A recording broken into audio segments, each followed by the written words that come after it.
Hey guys, my name is Em and welcome back to my channel. I am so excited about today's video because I am going to be reacting to your bookish unpopular opinions. I have seen a few people do this video and I just love them because I love some controversial opinions on books, and I'm really excited to get into this video. Quick disclaimer first of all, if you do or do not agree with any of these bookish opinions, please don't be offended by them. It's just a light-hearted video. You can love a book, I can hate that book, or vice versa. Honestly, my favorite thing about reading is that we could all read the same book and all have completely different opinions on it, and that is basically what this video is going to be about. So a few days ago I asked you guys to send in your bookish unpopular opinions and you really came through for me. Like, there are so many, I don't even know if I'm gonna get to them all. I've actually not really read through any of these because I wanted my reaction to be like fully fresh, so apologies if this is a bit chaotic. But yeah, there are so many to choose from. Like, there are so many to choose from. So yeah, without further ado, let's get into the video. Okay, so we're gonna start out with breaking the spine makes it easier to read the book. I do agree with that. I never intentionally break the spines of my books, but it does happen on nearly every single book. But especially in like bigger books, the spines are gonna break and it does make it easier to read the book. Otherwise you're like holding it half open and it just gets really awkward. So I do agree with that one. So I've been keeping these anonymous, but this one is none other than my friend Lucy from Library of Lucy, and she says Nesta is a bitch. Lucy, I don't agree with that one. I love Nesta so much. I think she's been through so much and she is my icon, she is my legend, she is the moment. So don't you dare disrespect my Nesta on here, okay? Okay, so the book isn't always better. I mean, I guess I agree. I feel like in some adaptations, like, there are certain things that are just really amazing. Like, the ones that come to mind are like the Hunger Games. Like, those movies are so amazing and so high budget. Also Shadow and Bone, that might be an unpopular opinion, but I hated all of the books. I never actually finished the show, but it was like really well done. That may have been better than the books. Also, I don't mind adaptations in general. Like, even if it's done badly, I still love it because I'm like, I get to see what I've been picturing in my head when I was reading. I get to see that on the screen and it just feels so special. But the majority of the time I feel like the book is better, but there are some exceptions. So the next one is I didn't enjoy Ugly Love.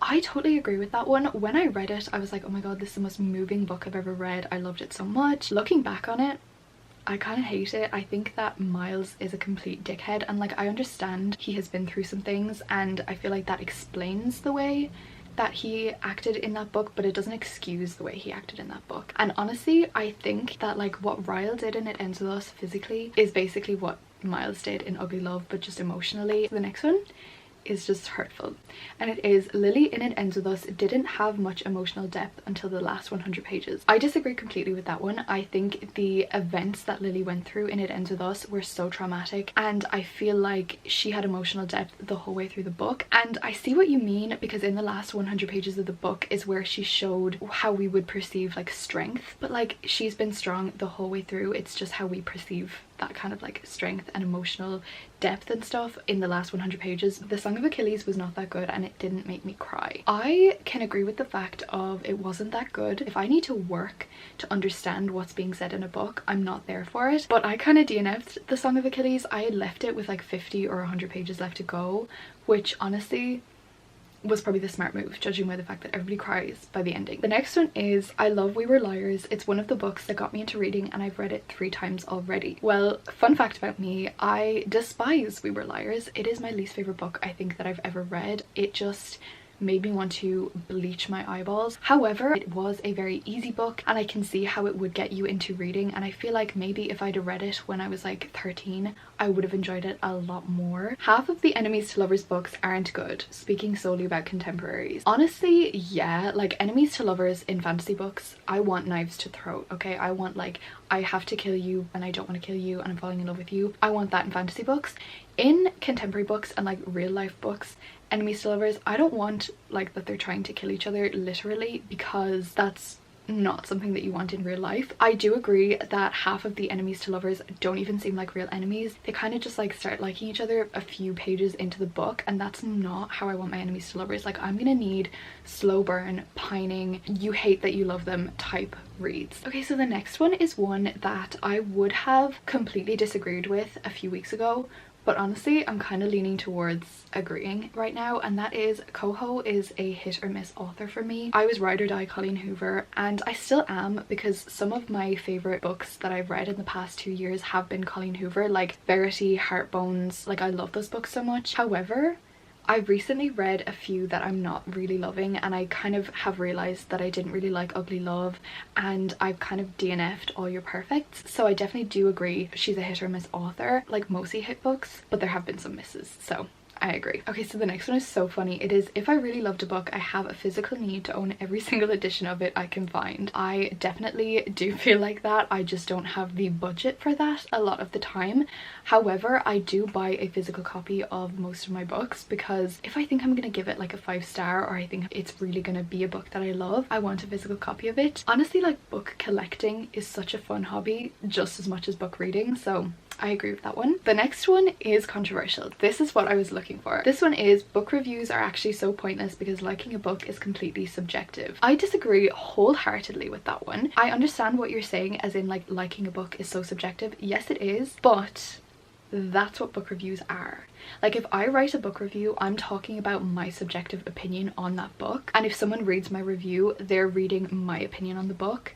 So that's why book reviews are there. Like I would read a book review of my friends or of someone that I have similar reading taste to, and if they liked a book, I'm gonna try it too. It doesn't mean I'm automatically gonna like it, but I know that I'm reading their opinion on the book. So I don't think that book reviews are useless, because that is literally their purpose, to give you somebody's opinion on a book. Ooh, okay, so this one is, I prefer ebooks to physical books. I hate the smell and feel of a book. I feel like I'm the exact opposite. I love the feel and the smell of a book. I think that ebooks are great. I think they're very convenient, and they're often a lot cheaper as well. So I can see why you prefer ebooks to physical books, but in terms of like aesthetic, I love a physical book. Okay, so this one is short series over long series. Most of the time I do agree with that one. I will typically finish a series if it's like 2 to 3 books. However, like longer series, they need to be really good to keep you captivated. But there's some series that just need to be longer, like Throne of Glass. I would not change the length of that series for anything. But then you think of Shatter Me, which could have been 3 books and instead was like fucking 500 books. So I do agree with you, short series over long series. Okay, the next one is, I don't like to DNF books. I skip paragraphs on hold but drag myself through the book. I can see why you would do that, because if I have made it a certain way through the book and I want to count it as read on my goal, I will finish it and I will kind of like try get through it as fast as I can, or maybe listen to an audiobook really fast or something. But I also do DNF books, and I will not put myself through a book if I don't want to read it. But also I will not count my DNF'd books on Goodreads as read. I know a lot of people do that, and I don't see a problem with other people doing it, but for me, I just can't do that, because I'm like, that feels like cheating because I didn't actually read it. Okay, so this one is, I hate when there are multiple editions of the same book with different bonus content in each. I love it for the fact that you're getting more bonus content, but I hate it for the fact that you're kind of like stuck between which edition do I get, and you have a lot of FOMO over like other editions. This one hurts my soul. I didn't like Daisy Jones and the Six. I live and breathe Daisy Jones and the Six. Daisy Jones is my religion, okay? Taylor Jenkins Reid is my religion. The fact that you don't like Daisy Jones and the Six, that hurts me a little bit, but that's okay. That's okay. I just need a minute because that hurts. We're just gonna move on from that one. The next one is, not a fan of V. Schwab's work at all. Totally agree with that. I too am not a fan, but the next part kills me. The Invisible Life of Addie LaRue was a DNF for me. You're trying to kill me off. Okay, so I do agree. I don't really like V. Schwab's books. She's an extremely hit or miss author for me. I have DNF'd A Darker Shade of Magic. I don't think I'll ever read Vicious. Like, This Savage Song wasn't for me either. City of Ghosts, not necessarily anything special. However, Addie LaRue was so amazing. It was next level stuff. It was a very slow book, so I can definitely see why people don't like it, and I think it is definitely like a very hit or miss for everybody. Okay, we're all coming for Colleen Hoover because the next one is, Colleen Hoover's books are overrated. I'm gonna disagree on that one because I do think she has incredible talent, that most of her books are amazing and lots of people love them, so I don't think they're overrated. Okay, so the next one is, the accidental pregnancy trope isn't as terrible as everyone makes it out to be. No, I totally agree with that one. I actually love it. Like, obviously it has to be done well, but I feel like that's the same with any trope. And I also love epilogues. Like, I'm an epilogue girly to my core, and I love when they're like married and have kids. in the epilogue. I eat that shit up every single time. I love it so much. I think love triangles are lazy writing. I do agree with that actually. I never really thought about it like that before, but it definitely makes sense. Like I feel like in a love triangle, unless it's like polyamorous, you know that one of them is going to end up with the main character. Most of the time you know who's going to end up with the main character. It seems like it's just there for like conflict between the characters, but not really, because there's never like a question of who's going to end up with them. If it's done well, it's okay. But if it's just there to give conflict between the characters, then I hate it. Somebody literally just put into words what I said a few minutes ago. What Miles did to Tate in Ugly Love emotionally is no better than what Ryle did to Lily in It Ends With Us physically. I 100% agree with that one. I think that that's so true. Ryle and Miles both have trauma and have had things happen in their past, which explains the way they're acting, but it does not excuse the way they're acting. And you can feel sorry for like what happened to them in the past and still not agree with or support what they've done. Okay, so the next one is friends to lovers hits the heart harder than enemies to lovers. I'm not a friends to lovers fan. Like sometimes it's done well, but most of the time it's like quite boring and just quite mundane. Okay, I totally agree with this one. The mention of popular things now, such as TikTok, Instagram, etc., are literally a turn off. If I'm reading a romance book or a book in general and they bring up like TikTok or Instagram or phones or something like that, like I just hate it. It's just like it brings you out of the book and like brings you into reality. You don't want to be reading about that. Emily Henry writes mediocre books. You're not wrong. You're not wrong. I feel like with Emily Henry's books, like I always go in expecting something incredible and I'm always kind of let down by them. So the next one is, if you don't read Booktok books, that doesn't make you superior. Like have some fun. I kind of agree with that one. Honestly, I feel like people look down on Booktok books because they think that they're better than Booktok. You don't have to like Booktok books, but like you're not better than it. There's no type of books that make you superior to other readers, and I feel like that happens a lot on TikTok. Okay, so the next one is November 9 was the worst book I've ever read. Immediately blocked. What the hell? November 9 literally had me sobbing on the floor. Like that was such an emotional book and so amazing. I loved it so much. I will hear no slander about November 9. No offense, but if you're listening to an audiobook on like 3 times speed, how are you retaining any information? I don't know what to think about that one, because oftentimes I do listen to my audiobooks, maybe not on 3 times speed. I think if I listen to it on 3 times speed, I'm trying to get through the book as quickly as humanly possible because I'm not liking it. My typical speed is between 2 and 2.8 speed. That's just how I listen to my audiobooks. That just sounds normal to me.